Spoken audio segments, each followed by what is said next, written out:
Tebboune s'entretient avec Macron, fin de la crise entre Alger et Paris. Le président de la République, M. Abdelmadjid Tebboune, et le président de la République française, M. Emmanuel Macron, ont eu une conversation téléphonique, ce vendredi, a annoncé un communiqué de la présidence de la République. Selon le communiqué, les deux présidents se sont entretenus sur un certain nombre de questions, dont la méthode d'exfiltration d'une ressortissante titulaire de la double nationalité, algéro-française, par les services consulaires français en Tunisie, le 6 février 2023. L'entretien téléphonique a permis de lever plusieurs ambiguïtés concernant cette question qui a suscité des dissensions dans les relations bilatérales, a précisé le communiqué. Le communiqué ajoute que les deux présidents ont convenu de renforcer les moyens de communication entre les administrations des deux pays, afin d'éviter que de telles situations ne se reproduisent. Retour prochain de l'ambassadeur d'Algérie à Paris. À la même occasion, le président de la République a informé son homologue français du retour prochainement de l'ambassadeur d'Algérie à Paris. Les deux présidents ont également évoqué les relations bilatérales et divers moyens de concrétiser la déclaration d'Algérie qui a été conclue entre les deux pays lors de la visite du président Macron en Algérie en août dernier.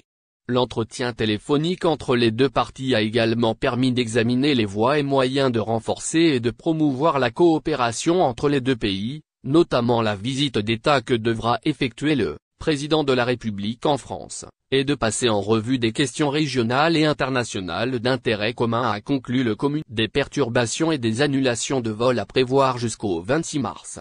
Le mouvement social contre la réforme des retraites en France, ponctué par des grèves successives, continue d'impacter le secteur du transport, notamment le trafic aérien. Plusieurs compagnies, dont celle assurant des liaisons entre la France et l'Algérie, font face à des perturbations et des annulations de vols depuis et vers les aéroports de l'Hexagone. La France vit depuis plusieurs semaines au rythme de grève qui touche plusieurs secteurs. Une autre grève est annoncée pour ce jeudi 23 mars à l'occasion de la 9e journée de mobilisation interprofessionnelle contre la réforme des retraites. Une grève qui impactera lourdement le trafic aérien au niveau de différents aéroports de France, et ce, jusqu'à dimanche 26 mars.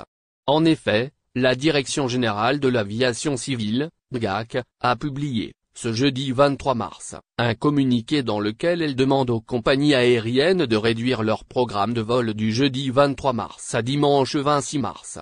La DGAC demande d'annuler 30% des vols à Paris-Orly et 20% dans d'autres aéroports de France en raison de la grève de contrôleurs aériens dans le cadre de la mobilisation interprofessionnelle contre la réforme des retraites. Les aéroports concernés en région par la suppression d'un vol sur 5 seront Marseille, Bordeaux, Lyon et Toulouse, et ce, du jeudi 23 mars dans la soirée jusqu'à dimanche 26 mars à 6 heures, a précisé la DGAC dans un communiqué publié sur son compte Twitter. En dépit de ces mesures préventives, des perturbations et des retards sont néanmoins à prévoir, a mis en garde la DGAC. Grève en France, quel impact sur les vols vers l'Algérie? Devant cette situation, la DGAC invite les passagers qui le peuvent à reporter leur voyage et à s'informer auprès de leur compagnie aérienne pour connaître l'état de leur volume. Les passagers ayant réservé leur vol depuis et vers les aéroports d'Orly, Marseille-Provence, Toulouse-Blagnac et Lyon-Saint-Exupéry sont donc appelés à contacter leur compagnie pour davantage d'informations. Bien entendu, l'on attend aussi à ce que ces compagnies communiquent sur les éventuelles annulations.